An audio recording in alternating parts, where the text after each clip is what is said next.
అలా వస్తున్నది, అలాగొచ్చి అలా వెళ్ళిపోయి అలకనంద నదితో కలుస్తుంది అనమాట. అలకనందతో కలిసి వెళ్తుంది. కాకపోతే సరస్వతి నది ఎవరికి కనబడదండి. చూశారు కదా ఈ సరస్వతి దేవి బ్లాగ్ ఎలా ఉంది. సరస్వతి నదిని మీకు చూపించాను కదా. పిల్లలు ఎవరైనా సరస్వతి మంత్రం అనుకుంటే సర్దిందు సమాకారే పరబ్రహ్మ స్వరూపిణి వాసరాపేట నిలే సరస్వతి నమోస్తుతే అని ఒక 100 సార్లు అలా రాయమని అంటారు. అంటే ప్రొనౌన్సియేషన్ బాగా పలుకుతుందని ఆ మంత్రంలో ఉన్న పవర్ అదనమాట.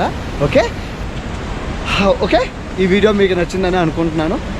చూసారు కదా లొకేషన్ అంతా బాగుంది. మళ్ళీ చూపిస్తున్నాను నీట్గా వన్స్ అగైన్. ఒక్కసారి లొకేషన్ చూడండి మీకు ఎంత బాగా కనబడుతుందో. ఓకే, చూసారు కదా ఉరకల్లో తొక్కుతుంది సరస్వతి నది. చూసారు ఎంత ఫోర్స్లో వస్తుంది. ఆ కొండ మీద నుంచి పుడుతుంది అనమాట సరస్వతి నది. అలా పుట్టి అలా హైడెన్ ఏరియాలో వస్తుంది అనమాట. అలా వచ్చి